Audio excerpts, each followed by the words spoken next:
ಕರ್ತನಲ್ಲಿ ಪ್ರೀತಿಯ ವೀಕ್ಷಕರೇ, ನಿಮ್ಮೆಲ್ಲರನ್ನು ಯೇಸು ಕ್ರಿಸ್ತನ ಸುಂದರವಾದ ಕರುಣೆಯುಳ್ಳ ನಾಮದಲ್ಲಿ ಈ ಒಂದು ಕಾರ್ಯಕ್ರಮಕ್ಕೆ ಆಹ್ವಾನಿಸ್ತೇನೆ. ನೀವು ಈ ಕಾರ್ಯಕ್ರಮಗಳನ್ನು ಆನಂದಿಸ್ತಾ ಇದ್ದೀರಿ ಎಂಬುದಾಗಿ ನನ್ನ ನಂಬಿಕೆ. ನಮ್ಮ ಮಧ್ಯದಲ್ಲಿ ರೆವರೆಂಡ್ ಜೆ ಪ್ರಭಾಕರಯ್ಯ ಚಿಂತಾಮಣಿಯ ದೇವರ ಸೇವಕರು ಅವರಿದ್ದಾರೆ. ಅವರ ಹಾಡುಗಳು ಮತ್ತು ಸಂದೇಶ, ಅವರ ಜೀವಿತದ ಅನುಭವಗಳು, ಅನುಭವ ಸಾಕ್ಷಿ, ಅವರು ನಂಬಿಕೆಯಲ್ಲಿಟ್ಟ ಒಂದೊಂದು ಹೆಜ್ಜೆ, ಕರ್ತನು ಯಾವ ರೀತಿಯಲ್ಲಿ ಅವರನ್ನು ನಡೆಸುತ್ತಾ ಇದ್ದಾರೆ. 43 ವರ್ಷಗಳ ಸೇವೆಯಲ್ಲಿ ಅವರು ಅನುಭವಿಸಿದಂತ ಕಷ್ಟಗಳು, ಸಂಕಟಗಳು ಮಾತ್ರವಲ್ಲ, ಈ ಎಲ್ಲ ಸಂಗತಿಗಳ ಮಧ್ಯೆಯೂ ದೇವರು ಅವರನ್ನು ಯಾವ ರೀತಿಯಲ್ಲಿ, ಅದ್ಭುತವಾದ ರೀತಿಯಲ್ಲಿ, ಅವರು ಹೇಳುವ ಹಾಗೆ ರಿಸನ್ ಜೀಸಸ್ ನೆವರ್ ಫೇಲ್ಸ್, ಪುನರುತ್ಥಾನವಾದ ಯೇಸು ಅಪಜಯಗೊಳಿಸುವುದಿಲ್ಲ.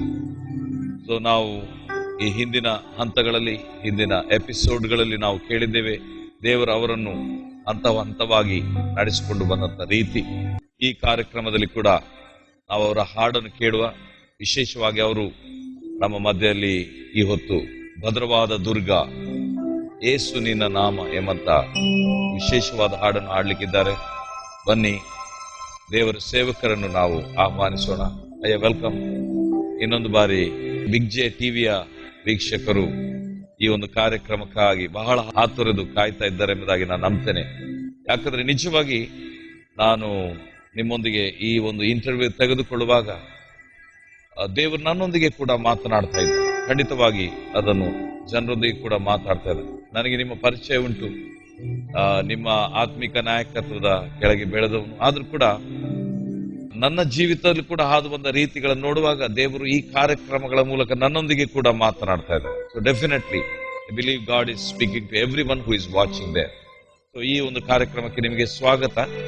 ಸೊ ನಿಮ್ಮ ವಿಶೇಷವಾದ ಹಾಡು ಭದ್ರವಾದ ದುರ್ಗ, ನಾವು ಕೂಟಗಳಿಗೆ ಹೋಗುವಾಗ ಇದೆಲ್ಲ ಹಾಡ್ತಾ ಇದ್ರಿ ನೀವು. ಸೊ ಆ ಒಂದು ಹಾಡನ್ನು ಹಾಡಿ ಈ ಒಂದು ಕಾರ್ಯಕ್ರಮವನ್ನು ನಾವು ಆರಂಭಿಸುವ. ಈ ಭದ್ರವಾದ ದುರ್ಗ, ಈ ಹಾಡು ನೀವು ಯಾವ ವರ್ಷದಲ್ಲಿ ಕಂಪೋಸ್ ಮಾಡಿದ್ ಮತ್ತೆ ಹೇಗೆ ಇದರ ಹಿನ್ನೆಲೆಯನ್ನು ಹೇಳಬಹುದಾ? ನಾನು ಇದನ್ನು ಕಂಪೋಸ್ ಮಾಡಿದ್ದು ದಾವಣಗೆರೆಯಲ್ಲಿ ನಾವು ಕೂಟ ನಡೆಸ್ತಾ ಇದ್ದೇವೆ.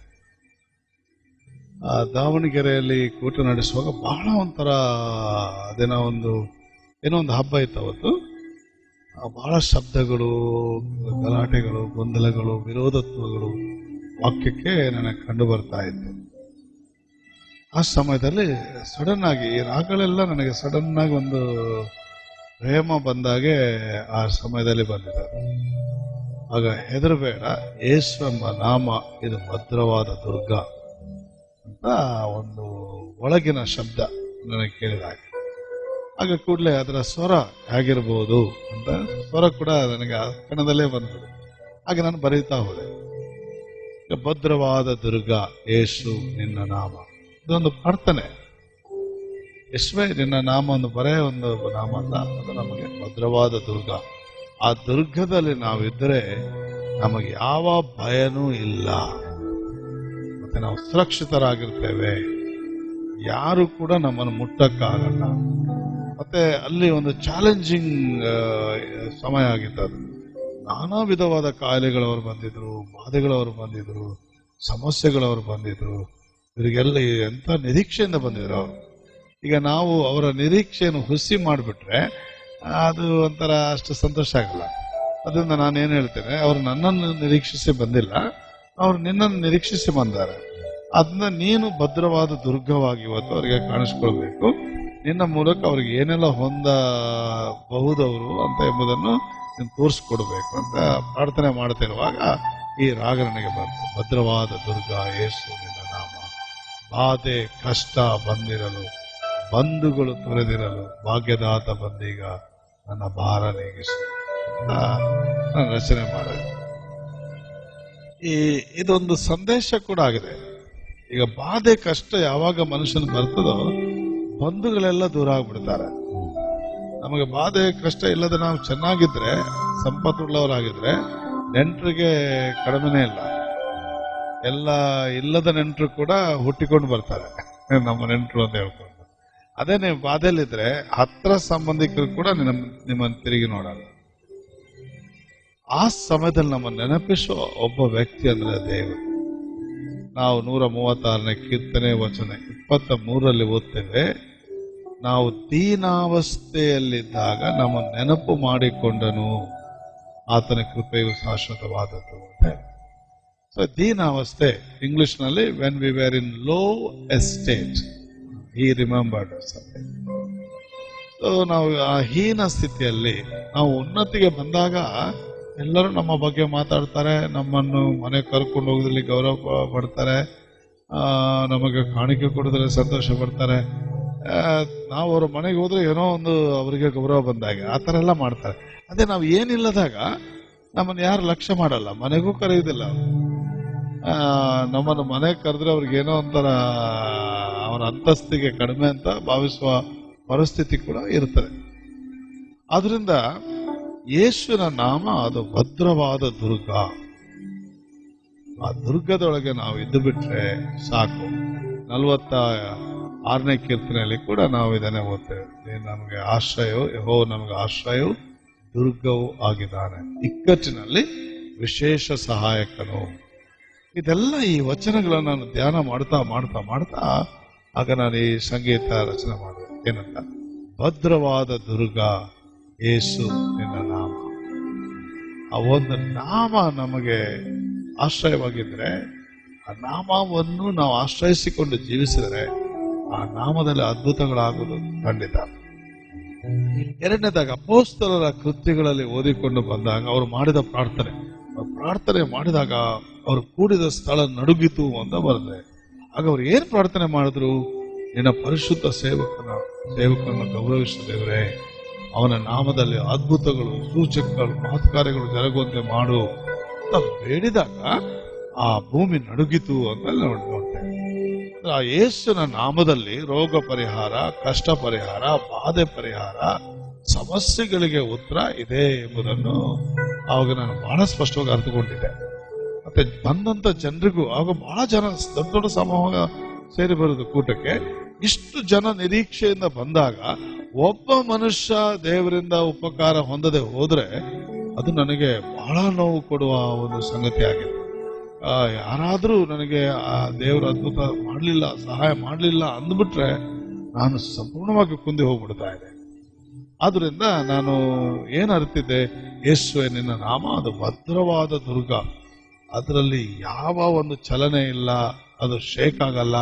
ಆ ನಾಮದಲ್ಲಿ ಭರವಸೆ ಇಟ್ಟವನು ಎಂದಿಗೂ ಅಪಜಯ ಪಡುವುದಿಲ್ಲ ಎಂಬ ಭರವಸೆ ಉಳ್ಳವನಾಗಿ ಈ ಮೊದಲನೇ ಲೈನ್ ಬರ್ತದೆ. ಭದ್ರವಾದ ದುರ್ಗ ಯೇಸು ನಿನ್ನ ನಾಮ, ಭದ್ರವಾದ ದುರ್ಗ ಯೇಸು ನಿನ್ನ ನಾಮ. ಆ ಹಾಡು ಹಾಡುವಾಗಲೇ ನನ್ನಲ್ಲಿ ಆ ನಂಬಿಕೆ ಅಷ್ಟರ ಮಟ್ಟಿಗೆ ಒಳಗೆ ಪ್ರವೇಶ ಮಾಡಿದೆ. ಆ ಶಬ್ದ ಉಚ್ಚಾರ ಮಾಡಿದ್ರೆ, ಯೇಸುವೆ ನೀನೊಂದು ಬರೇ ಒಂದು ನಾಮ ಅಲ್ಲ, ಅದು ಭದ್ರವಾದ ದುರ್ಗ.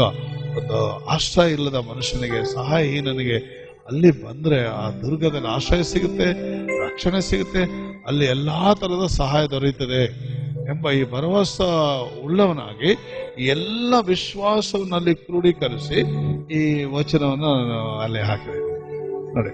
ಭದ್ರವಾದ ದುರ್ಗ ಯೇಸು ನಿನ್ನ ನಾಮ.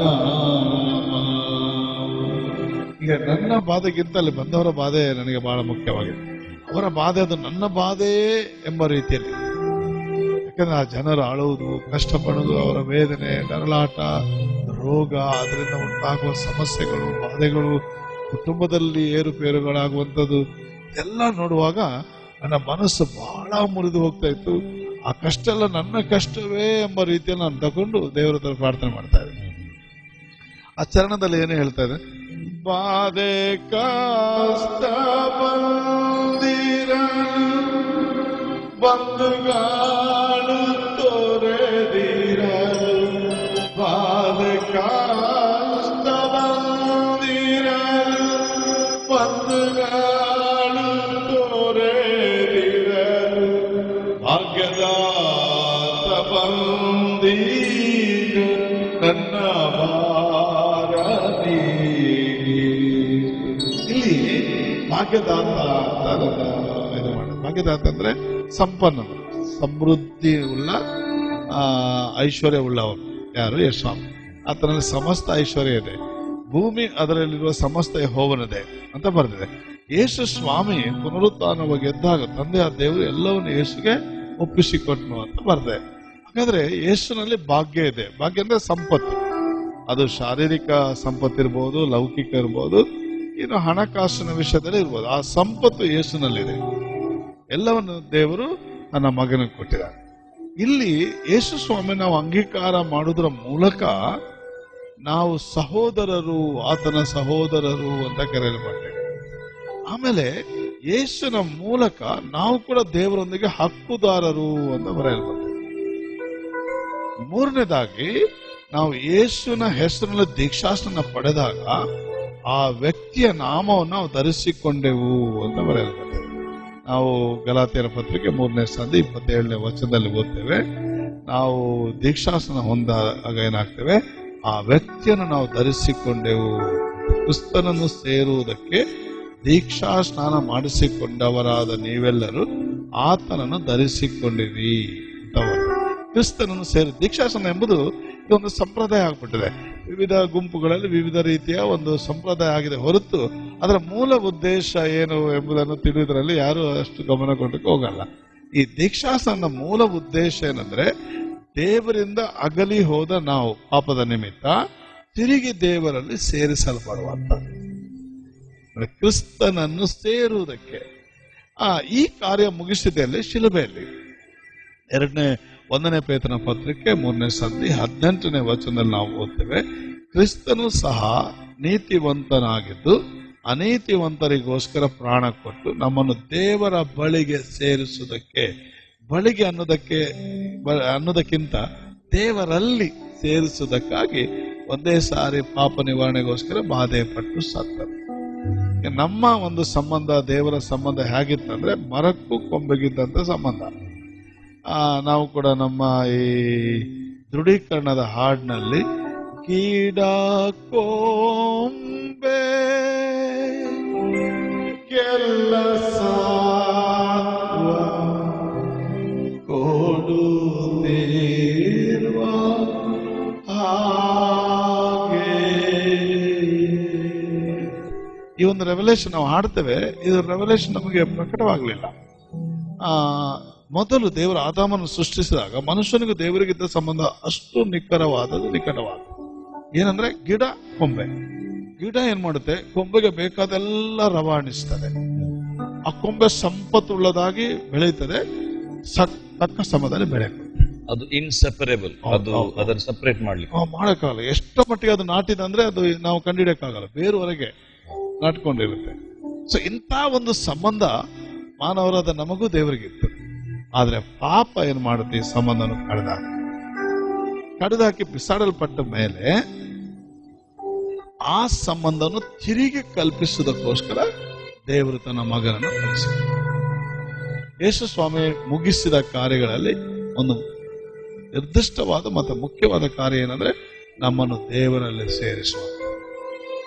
ಈ ಕಾರ್ಯದ ಬಗ್ಗೆ ಕೆಲಸ ಮುಗಿಸಿ ಸ್ವಾಮಿ ಹೋದ್ರು. ಆಮೇಲೆ ದೀಕ್ಷಾಸನ, ನಂಬಿದವರಿಗೆ ದೀಕ್ಷಾಸನ ಕೊಡಿರಿ ಅಂತ ಹೇಳಿ. ಈ ಯಾರು ಯೇಸು ಸ್ವಾಮಿಯ ಈ ಒಂದು ಮುಗಿಸಲ್ಪಟ್ಟ ಕಾರ್ಯದಲ್ಲಿ ನಂಬಿಕೆ ಇರ್ತಾರೋ ಅವರು ದೀಕ್ಷಾಸನ ಹೊಂದುವುದಕ್ಕೆ ಅರ್ಹರು. ಮಾತ್ರವಲ್ಲ, ಅವ್ರಿಗೆ ಏನಾಗ್ತದೆ? ದೇವರ ಮಕ್ಕಳಾಗೂ ಅಧಿಕಾರ ಕೊಟ್ಟನು. ಯಾರ್ಯಾರು ಆತನ ಅಂಗೀಕರಿಸಿದರು ಅಂದರೆ ಆತನ ಹೆಸರು ನಂಬಿಕೆ ಇಟ್ಟರು, ದೇವರ ಮಕ್ಕಳಾಗೂ ಅಧಿಕಾರ ಕೊಟ್ಟನು. ಮಾಡಲ್ಪಟ್ಟಿಲ್ಲ, ಅಧಿಕಾರ ಕೊಟ್ಟನು. Given him right to become a child of God. So ದೀಕ್ಷಾಸ್ನಾನ ಏನ್ ಮಾಡುತ್ತೆ ಅಂದ್ರೆ really takes into the person. ತಂದೆ, ಮಗ, ಪವಿತ್ರ ಆತ್ಮನಲ್ಲಿ ಸೇರಿಕೊಳ್ಳುವಂತೆ ಮಾಡುತ್ತೆ. ಇಲ್ಲಿ ನಮ್ಮ ಸಂಬಂಧ ಹೇಗೆ ಅಂದ್ರೆ ಸ್ವಾಮಿ ಹೇಳ್ತಾರೆ 15ನೇ ಸಂಧಿ ಯೋಹಾನ ಸುವಾರ್ತೆ ವಚನ 4-5 ನಾನು ದ್ರಾಕ್ಷೆಯ ಬಳ್ಳಿ, ನೀವು ಕೊಂಬೆಗಳು ಅಂತ. ಇದನ್ನೇ ಮುಂದಿಟ್ಟುಕೊಂಡು ಈ ದೃಢೀಕರಣ ಹಾಡಿನಲ್ಲಿ ರಚನೆ ಆಗಿದೆ. ನಿಜವಾಗಿ ದೇವರನ್ನು ಸೇರಿಕೊಂಡಾಗ ಆ ದೀಕ್ಷಾಸ್ತ್ರದ ಮೂಲಕ ಅವನ ಗಿಡ ಕೊಂಬೆಗೆ ಯಾವ ಸಂಬಂಧ ಇರ್ತದೋ ಆ ಸಂಬಂಧ ಇರ್ತದೆ.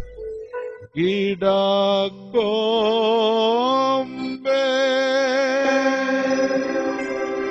ಕೆಲಸ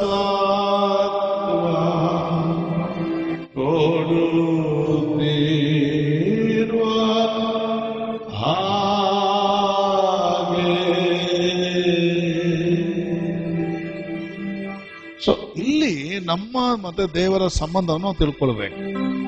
ಈ ಗಿಡವನ್ನು ಕೊಂಬೆ ಯಾವಾಗ್ಲೂ ಅದು ಕೊಡು ಇದು ಕೊಡು ಅನ್ನಲ್ಲ. ಗಿಡಕ್ಕೆ ಗೊತ್ತಿರುತ್ತೆ ಏನು ಕೊಡಬೇಕು, ಏನು ಕಲಿಸ್ಬೇಕು, ಏನು ನನಗೆ ಒದಗಿಸಬೇಕು ಅಂತ ಗೊತ್ತಿರುತ್ತೆ. ಅದನ್ನ ಅಪೊಸ್ತಲನಾದ ಪೌಲನು ಫಿಲಿಪ್ಪಿಯ 4:19 ಹೇಳ್ತಾನೆ, ನನ್ನ ದೇವರು ಕ್ರಿಸ್ತ ಯೇಸುವಿನ ಮೂಲಕ ತನ್ನ ಪ್ರಭಾವದ ಐಶ್ವರ್ಯಕ್ಕೆ ತಕ್ಕಂತೆ ನಿಮ್ಮ ಪ್ರತಿಯೊಂದು ಕೊರತೆಯನ್ನು ನೀಗಿಸು. ಇಂಗ್ಲಿಷ್ ಸಪ್ಲೈ ಅಂತ, my God shall supply all your need according to his riches in glory by Jesus Christ. So ಇಲ್ಲಿ ಏನಂದ್ರೆ ಈ ನಾಮ ಇಲ್ಲದೆ ಬೇರೆ ಏನು ವರ್ಕ್ ಆಗಲ್ಲ. ಎಲ್ಲದಕ್ಕೂ ಆ ನಾಮ ಬೇಕು. ಆ ವ್ಯಕ್ತಿ, ಆತನ ಹೆಸರು ಬಹಳ ಮುಖ್ಯ. ಆದ್ದರಿಂದ ಆ ನಾಮವನ್ನು ಧರಿಸಿಕೊಳ್ಳುವ ಹಕ್ಕು ಪಡೆದ ನಾವು ಸಾಮಾನ್ಯ ವ್ಯಕ್ತಿಗಳಲ್ಲ. ಈ ಒಂದು ಸಂಬಂಧ ಇನ್ನು ಯಾವುದಕ್ಕೆ ಹೋಲಿಸ್ಬೋದು? ಮದುವೆಯಲ್ಲಿ ಗಂಡ ಹೆಂಡತಿಗೆ ಹೋಲಿಸ್ಬೋದು. ಈಗ ದೇವರ ವಾಕ್ಯದಲ್ಲಿ ಸಭೆ ಕ್ರಿಸ್ತನ ಮೊದಲಗಿತ್ತಿ, ಕ್ರಿಸ್ತನು ಮೊದಲಿಂಗನು ಅಂತ ನಾವು ನೋಡ್ತೇವೆ. ಈಗ ಗಂಡ ಹೆಂಡತಿ ಇಬ್ಬರು ಮದುವೆ ಆದ ಕೂಡಲೇ ತಕ್ಷಣವಾಗಿ ಆಕೆಗೆ ಬರುವಂತ ಲೀಗಲ್ ರೈಟ್ ಏನಂದ್ರೆ ಅವನ ಹೆಸರನ್ನು ಧರಿಸಿಕೊಳ್ಳುವಂತ, ಅದು ವಿತ್ ಆಲ್ ಲೀಗಲ್ ರೈಟ್ಸ್ ಆಕೆ ಆ ಹೆಸರನ್ನು ಧರಿಸ್ಕೊಳ್ತಾರೆ. ಆ ಹೆಸರಿನಲ್ಲಿ ಆಕೆಗೆ ಹಕ್ಕು ಬರುತ್ತೆ. ಅವನ ಆಸ್ತಿ, ಅವನ ಸಂಪತ್ತು ಏನೇನಿದೆ ಎಲ್ಲದರಲ್ಲಿ ಹಕ್ಕು ಬರುತ್ತೆ. ಯಾವುದರ ಮೂಲಕ? ಈ ಮದುವೆ ಒಡಂಬಡಿಕೆಯ ಮೂಲಕ. ಅದೇ ರೀತಿ ನಾವು ದೀಕ್ಷಾಸ್ತ್ರದ ಮೂಲಕ ಕ್ರಿಸ್ತನನ್ನು ಸೇರಿಕೊಂಡಾಗ ನಿಜವಾದ ಲೀಗಲ್ ರೈಟ್ ನಮಗೆ ಕೊಡಲ್ಪಡುತ್ತೆ. ಇದನ್ನು ನಾವು ಬಹಳ ಸ್ಪಷ್ಟವಾಗಿ ತಿಳ್ಕೊಳ್ಬೇಕು. ಇದು ತಿಳಿದಿಲ್ಲ ಅಂದ್ರೆ ನಮ್ಮ ವಿಶ್ವಾಸ, ನಮ್ಮ ಪ್ರಾರ್ಥನೆ, ನಮ್ಮ ವಿಶ್ವಾಸ ಜೀವನ ಎಲ್ಲ ಒಂದು ಶೇಕ್ ಆಗುವಂತ ಒಂದು ಜೀವನ. ಆದ್ರೆ ಇದನ್ನು ನಾವು ಸ್ಥಿರವಾಗಿ ತಿಳ್ಕೊಂಡ್ಬಿಟ್ರೆ ನಮ್ಮ ನಂಬಿಕೆ ಅದು ಶೇಕ್ ಆಗುದೇ, ಬಹಳ ಸ್ಥಿರವಾಗಿರುತ್ತೆ. ನಾವು ಅನ್ಯರಲ್ಲ. ಈಗ ನಾವು ಎಲ್ಲಿಯೋ ಯಾರೋ ಹೋಗಿ ಒಬ್ಬರ ಹತ್ರ ನಿಂತ್ಕೊಂಡು ಒಬ್ಬ ಸಾಹುಕಾರ ಹತ್ರ ನಮ್ಗೆ ಸಹಾಯ ಮಾಡಿ ಅಂತ ಕೇಳುವಂಥದ್ದಲ್ಲ. ಇದು ದೇವರ ಮನುಷ್ಯನ ಸಂಬಂಧ ಅಲ್ಲ. ನಾವು ಆತನಲ್ಲಿ ಒಬ್ಬನಾಗಿ ನಾವು ಕೇಳ್ಕೊಳ್ಳುವಂತ. ನೀವು ಹೇಳಿದ ಹಾಗೆ ಗಿಡ ಕೊಂಬೆಗೆ ಯಾವ ರೀತಿಯಾಗಿ ಆ ಗಿಡದ ಸತ್ವ ಕೊಂಬೆಗೆ ಬರ್ತಾ ಇರ್ತದೆ. So really it is A very good revelation. ಯಾಕಂದ್ರೆ ಪೌಲನು ಹೇಳ್ತಾನೆ, ಇನ್ನು ಜೀವಿಸುವವನು ನಾನಲ್ಲ, ಕ್ರಿಸ್ತನು ನನ್ನಲ್ಲಿ ಜೀವಿಸುತ್ತಾನೆ. ಸೊ ನಾನು ಇನ್ನು ಜೀವಿಸುವಂಥದ್ದು ಆ ದೇವಕುಮಾರನ ನಂಬಿಕೆಯನ್ನು. ಸೊ ನಿಮ್ಮ ಈ ಜೀವಿತದಲ್ಲಿ ಕೂಡ ನಿಮಗೆ ಈ ನಂಬಿಕೆ ಜೀವಿತದಲ್ಲಿ ಈ ಕ್ರಿಸ್ತನ ಮೂಲಕವಾಗಿ ಈ ನಂಬಿಕೆ ಕೊಡಲ್ಪಟ್ಟದ್ರಿಂದ ನಿಮ್ಮ ಅನುಭವಗಳು ಅಥವಾ ಯಾವುದಾದ್ರೂ ಒಂದು ಸಂದರ್ಭ ಬಂದದ್ದು ನಿಮಗೆ ನೆನಪಿದೆಯಾ? ನನ್ನಿಂದ ಏನು ಆಗುವುದಿಲ್ಲ ಕರ್ತನೆ, ಈ ಒಂದು ಸಿಚುವೇಶನ್ ಅಲ್ಲಿ ದೇವರೇ ನೀನು ಮಧ್ಯ ಪ್ರವೇಶಿಸಬೇಕು ಅಥವಾ ನಿನ್ನ ನಂಬಿಕೆ ನನಗೆ ಬೇಕೆಂಬುದು ಬಂದ ಸಂದರ್ಭಗಳಿದೆ. ಆದರೆ ಕೂಡಲೇ ದೇವರಾತ್ಮನ ಸಹಾಯ ಇರುವುದರಿಂದ ಆತನ ಮಧ್ಯೆ ಬರ್ತಾ ಇದೆ. ಈ ದೇವರ ಮಾತುಗಳನ್ನು ಆ ಸಮಯಕ್ಕೆ ಸಂದರ್ಭಕ್ಕೆ ಸರಿಯಾದ ವಚನ ತಗೊಂಡು ಬರುವ, ಆ ವಚನ ಕೇಳಿದ ಕೂಡಲೇ ಏನಾಗುದು, ತಿರ್ಗಾ ನಂಬಿಕೆ ಅಷ್ಟೇ ಬಲವಾಗುದು. ಅದು ಬಲಹೀನವಾಗ್ತದೆ ಅನ್ನುವ ಸಂದರ್ಭದಲ್ಲಿ ಪವಿತ್ರಾತ್ಮನ ಏನ್ ಮಾಡ್ತಾನೆ, ಆ ವಾಕ್ಯ ನಮ್ಮ ನೆನಪು ಮುಂದೆ ತಂದು ಇಟ್ಬಿಡ್ತಾನೆ.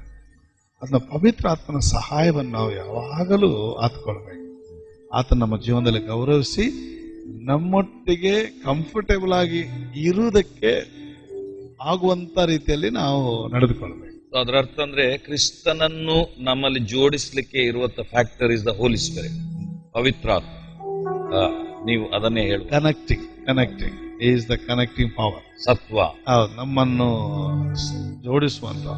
ಬಟ್ ಇಲ್ಲಿ ಏನಂದ್ರೆ ದೀಕ್ಷಾಸ್ನಾನ ನಮ್ಮನ್ನು ಒಳಗೆ ತಗೊಂಡೋಗ್ತದೆ, ವ್ಯಕ್ತಿಯ ಒಳಗೆ, ಕ್ರಿಸ್ತನಲ್ಲಿ. ಸೊ ಇಂಗ್ಲಿಷ್ ನಲ್ಲಿ ಏನ್ we are baptise into Christ. Into ಅಂದ್ರೆ ಏನದರ ಒಳಗೆ, ಇಂಟು ಹಿಸ್ ಬೀಯಿಂಗ್, ಅದ್ರ ಒಳಗೆ ತಗೊಂಡು ಹೋಗ್ಬಿಡುತ್ತೆ. ಈಗ ನಾವು ಒಂದು ಎಲ್ಲೋ ನಿಂತುಕೊಂಡು ಪ್ರಾರ್ಥನೆ ಮಾಡೋರಲ್ಲ, ಆತನಲ್ಲಿ ಇದ್ದುಕೊಂಡು ಪ್ರಾರ್ಥನೆ ಮಾಡೋರು. ಇದು ಬಹಳ ಮುಖ್ಯ. ಬಹಳ ಮುಖ್ಯ. ಅದರಿಂದ ಇಲ್ಲಿ ಅಪೊಸ್ತಲನಾದ ಪೌಲನು ಏನ್ ಹೇಳ್ತಾನೆ, ರೋಮ 8ನೇ ಸಂಧಿ 17ನೇ ವಚನದಲ್ಲಿ, ಮಕ್ಕಳಾದರೆ ಬಾಧ್ಯರು, ದೇವರೊಂದಿಗೆ ಬಾಧ್ಯರು, ಯೇಸುವೊಟ್ಟಿಗೂ ಬಾಧ್ಯರು ಅಂತ ಹೇಳ್ತಾರೆ. ಸೊ ಇಲ್ಲಿ ನಮಗೆ 2 ವಿಧದ ಬಾಧ್ಯತೆ ಇದೆ. ತಂದೆಯೊಂದಿಗಿದೆ, ಮಗನೊಂದಿಗೂ ಬಾಧ್ಯತೆ ಇದೆ. ತಂದೆ ಕೊಟ್ಟವನು, ಮಗನು ಪಡೆದವನು, ಅವನಲ್ಲಿ ನಮಗೆ ಬಾಧ್ಯತೆ, ತಂದೆಯಲ್ಲಿ ಇದೆ. ಅದರಿಂದ ನಾವು ಪ್ರಾರ್ಥನೆ ಮಾಡುವಾಗ ನಾವೊಂದು ಸಾಮಾನ್ಯ ಜನರು, ಯಾರು ಸಂಬಂಧ ಇಲ್ಲದವರು ಒಬ್ಬ ದೊಡ್ಡ ವ್ಯಕ್ತಿಯ ಮುಂದೆ ಭಿಕ್ಷೆಗಾಗಿ ನಿಂತ ಹಾಗೆ ನಿಲ್ಲುವವರು ಅಂತ ನಾವು ತಿಳ್ಕೊಳ್ಬಾರ್ದು. ಈ ತರ ಸಂಬಂಧ ಯೇಸು ಸ್ವಾಮಿ ನಮಗೆ ಕಲ್ಪಿಸಿದ್ದಾರೆ. ನಮಗೆ ಆತನ ಕಲ್ಪಿಸಿಕೊಟ್ಟ ಸಂಬಂಧ ಅದು ನಿಜವಾದ ಸಂಬಂಧ. ಈಗ ನಾನು ಯಾವಾಗಲೂ ಹೇಳ್ತೇನೆ, ನಮ್ಮನ್ನ ಆತನು ರಾಜರನ್ನಾಗಿ ಯಾಜಕರನ್ನಾಗಿ ಮಾಡಿದನು ಅಂತ ಬರೆಯಲ್ಪಟ್ಟது ಪ್ರಕಟಣೆ 5ನೇ ಸಂಧಿಯಲ್ಲಿ ನಾವು ಇದನ್ನು ಓದ್ತೇವೆ. ಹಾಗಾದ್ರೆ ಇದು ಡ್ರಾಮದಲ್ಲಿ ಇರುವಂತ ರಾಜರಲ್ಲ ಇವರು. ಡ್ರಾಮದಲ್ಲಿ ರಾಜನ ಪಾಠ ಮಾಡ್ತಾನೆ, ಆಮೇಲೆ ಅವನು ನೆಕ್ಸ್ಟ್ ಇದು ಓದ್ಕೊಂಡು ಹೋಗ್ತಾನೆ, ಅಲ್ಲಿ ಟೆಂಟ್ ಓದ್ಕೊಂಡು ಹೋಗ್ತಾ ಇರ್ತಾನೆ. ಈ ನಾವು ಪಾತ್ರಧಾರಿಗಳಲ್ಲ, ಇದು ನಿಜವಾಗಿ ದೇವರಿಂದ ಮಾಡಲ್ಪಟ್ಟವರನ್ನ. ಯೇಸು ನಾಟಕೀಯವಾಗಿ ನಮ್ಮನ್ನೊಂದು ಸ್ಥಾನಮಾನಗಳನ್ನು ಕೊಟ್ಟಿರಲಿಲ್ಲ, ನಿಜವಾಗಿ ಮಾಡಿದ. ಹಾಗಾದ್ರೆ ಒಬ್ಬ ರಾಜನಾಗಿ ದೇವರಿಂದ ಮಾಡಲ್ಪಟ್ಟವನು ಯಾವ ರೀತಿ ಇರಬೇಕು, ಯಾವ ರೀತಿ ಅವನ ಫೀಲಿಂಗ್ಸ್ ಇರಬೇಕು, ರಾಜನಾಗಿರ್ಬೇಕು, ಆ ತರ ಯೋಚನೆ ಮಾಡಬೇಕು. ಆದ್ರೆ ಎಲ್ಲ ಸೋರ್ಸ್ ಬರುವುದೇ ಅವರಿಂದ, ಯೇಸು ಸ್ವಾಮಿ. ಆದ್ದರಿಂದ ಆ ನಾಮವು ಭದ್ರವಾದ ದುರ್ಗ. ಆ ನಾಮದಲ್ಲಿ ನಾಮವನ್ನು ಸೇರಿಕೊಂಡು ಯಾರು ಧರಿಸಿಕೊಂಡಿದ್ದಾರೋ, ಆ ನಾಮದಲ್ಲಿ ನೆಲೆಗೊಂಡ ಭಕ್ತನು ಅವನು ಬಹಳ ವಿಶೇಷವಾದ ಮನುಷ್ಯ.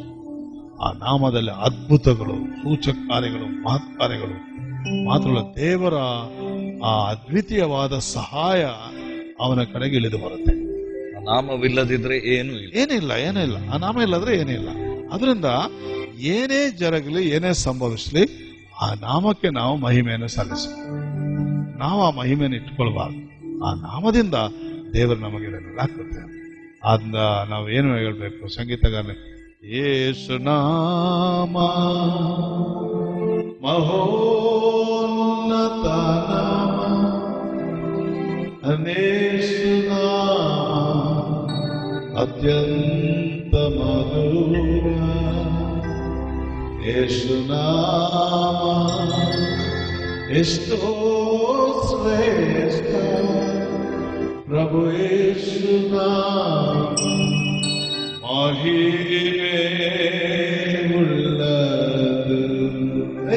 ಅದು ಮಹಿಮೆ ಉಳ್ಳದು, ಎಷ್ಟೋ ಶ್ರೇಷ್ಠವಾದ ನಾಮ, ಉನ್ನತವಾದ ನಾಮ. ಆ ನಾಮದಲ್ಲಿ ಆಗದಂತ ಸಂಗತಿ ಇಲ್ಲ. ಆ ನಾಮದಲ್ಲಿ ಯಾರು ಭರವಸೆ ಇಡ್ತಾನೋ ಅವನು ಕೂಡ ಒಂದು ಭದ್ರವಾದ ದುರ್ಗದ ಹಾಗಿರ್ತಾನೆ. ಅಂದ್ರೆ ಆದಿ ಕ್ರೈಸ್ತರಲ್ಲಿ ಈ ಒಂದು ವಿಷಯ ಇತ್ತು. ಹೌದು, ಅವರಲ್ಲಿ ಆ ವಿಷಯ ಇತ್ತು, ಆ ನಂಬಿಕೆ ಇತ್ತು. ಆ ನಾಮವನ್ನು ಅವರು ಅದ್ಭುತಗಳು ಸಂಭವಿಸುವಾಗ ಜನರು ಅವರನ್ನು ನೋಡುವಾಗ, ನೋಡಿ, ಬೆಳ್ಳಿ ಬಂಗಾರ ನನ್ನಲ್ಲಿಲ್ಲ, ನಜರೇತಿನ ಯೇಸುವಿನ ಎದ್ದು ನಡೆದಾಡು. ನೋಡಿ ಎಲ್ಲಿ ಮಿರಾಕಲ್ಸ್ ಆಯ್ತು. ಪೇತ್ರನ ಹೇಳ್ತಾನೆ, ನನ್ನಲ್ಲಿ ಬೆಳ್ಳಿ ಬಂಗಾರ ಏನು ಇಲ್ಲ, ಅಂದ್ರೆ ನನ್ನಲ್ಲಿ ಏನು ಇಲ್ಲ, ನನ್ನ ನೋಡ್ಬೇಡಿ ಅಂತಾನೆ. ಏನಿದೆ? ಆ ನಾಮದಲ್ಲಿದೆ. ಕುಂಟನಿಗೆ ಎದ್ದು ನಡೆದಾಡು ಅಂತ. ಬೆಳ್ಳಿಯು ಬಂಗಾರವು ನನ್ನಲ್ಲಿ ಇಲ್ಲದಿರಲು, ಕ್ರಿಸ್ತೇಸು ನಾಮದಲ್ಲಿ ನೀನೇ ನಡೆದಾಡು. ಆ ನಾಮವನ್ನು ನೋಡಿ, ಅಪೊಸ್ತಲರು ಕೂಡ ಆ ನಾಮವನ್ನೇ ಮುಂದೆ ಇಟ್ರು. ಆ ನಾಮದಲ್ಲೇ ಅವರು ಆಜ್ಞೆ ಕೊಟ್ಟು ಎದ್ದು ನಡೆದಾಡಂದ್ರು. ಕುಂಟನೆ ಎದ್ದು ನಡೆದಾಡಿದ್ರು. ಇವತ್ತು ಕೂಡ ಅದೇ ಆಗ್ತಾ ಇರೋದು, ಆ ನಾಮದಲ್ಲೇ. ಆ ನಾಮವನ್ನು ದೇವರು ಅತ್ಯುನ್ನತ ನಾಮವಾಗಿ ನಮಗೆ ಕೊಟ್ಟಿದ್ದಾರೆ.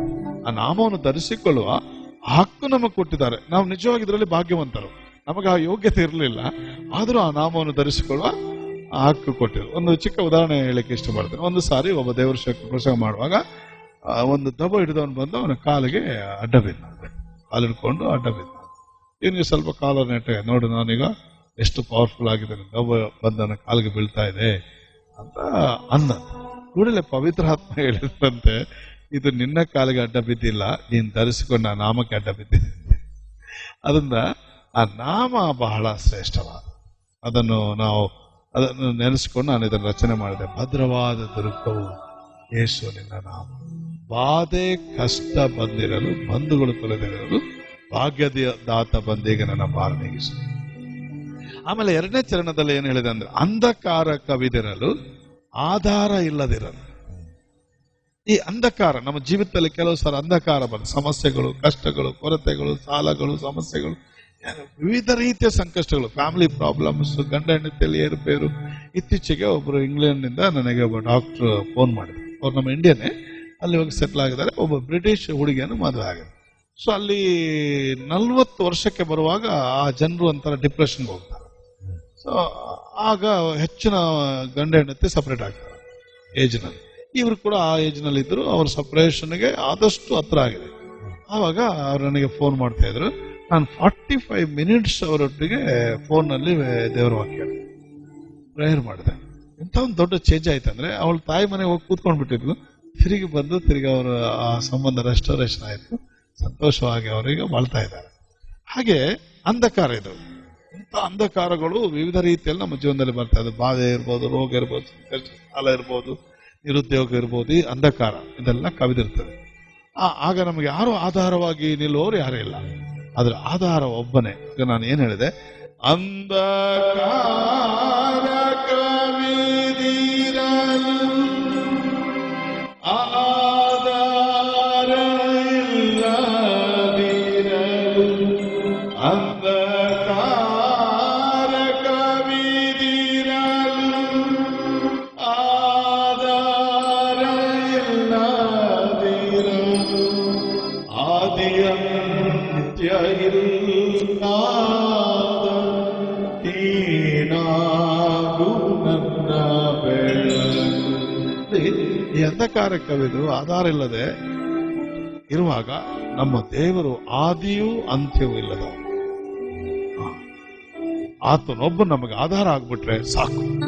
ಅಂತ ಒಂದು ಭಾಗ್ಯ ನಮಗಿದೆ. ಇದನ್ನು ಮುಂದಿಟ್ಟುಕೊಂಡು ಇದೊಂದು ಪ್ರಾರ್ಥನೆ, ಸಂಗೀತಕ್ಕಿಂತ ಇದೊಂದು ಪ್ರಾರ್ಥನೆ. ದೇವರ ವಾಕ್ಯಲ್ಲಿ ನಾನೇ ಆದಿಯು ನಾನೇ ಅಂತ್ಯವು ಅಂದರೆ ನಮಗೆ ಆತನೇ ಆದಿ, ಆತನು ನಮಗೆ ಅದನ್ನು ತಿಳಿಸ್ಲಿಕ್ಕೆ ಹೇಳಿದ್ದ ಅಂತೇಳಿ. ನಾನೇ ಆದಿಯು ನಾನೇ ಆದ್ರೆ ಆದಿಯೂ ಇಲ್ಲದವನು, ಅಂತ್ಯವೂ ಇಲ್ಲದವನು. ನಮ್ಮ ಎಲ್ಲಾ ಸಂಗತಿಗಳಿಗೆ ಒಂದು ಆದಿ ಉಂಟು, ಅಂತ್ಯ ಉಂಟು. ಅದಕ್ಕಾಗಿ ಐ ಥಿಂಕ್ ಆತನು ಹೇಳಿದ್ದು ನಾನೇ ಆದಿ ಅಂತ. ಸೊ ಅದು ನಮಗೆ ಒಂಥರ ಭರವಸೆ ಕೊಡ್ತದೆ. ಅಂದ್ರೆ ಈ ಲೋಕ ಅಥವಾ ಯಾವುದೇ ಸಂಗತಿ ಅಂಧಕಾರ, ಆಧಾರ ಇಲ್ಲದಿರುವಾಗ ಆದಿ ಅಂತ್ಯ ಇಲ್ಲದವನು. ಅಯ್ಯ, ನಮ್ಮನ್ನು ಅನೇಕ ವೀಕ್ಷಕರು ನೋಡ್ತಾ ಇದ್ದಾರೆ ಈ ಕಾರ್ಯಕ್ರಮವನ್ನು. ದೇವರ ಆತ್ಮನು ಅವರನ್ನು ಮುಟ್ಟುತ್ತಾ ಇದ್ದಾನೆ. ಅವರಲ್ಲಿ ಟಿವಿಯನ್ನು ನೋಡ್ತಾ ಇರುವವರಲ್ಲಿ ಅನೇಕರಲ್ಲಿ ಒಂದು ವೇಳೆ ಅವರ ಕುಟುಂಬ ಒಡೆದು ಹೋಗುವ ಸನ್ನಿವೇಶ ಇರಬಹುದು. ಅನೇಕರು ಕಣ್ಣೀರು ಹಾಕಿಕೊಂಡು ಈ ಕಾರ್ಯಕ್ರಮ ನೋಡ್ತಾ ಇರಬಹುದು. ಇನ್ನು ಕೆಲವರಿಗೆ ರೋಗಗಳು ಇರಬಹುದು. ಯಾವುದೇ ಸನ್ನಿವೇಶ ನಮಗೆ ಗೊತ್ತಿಲ್ಲ, ಆದರೆ ದೇವರಿಗೆ ಗೊತ್ತುಂಟು.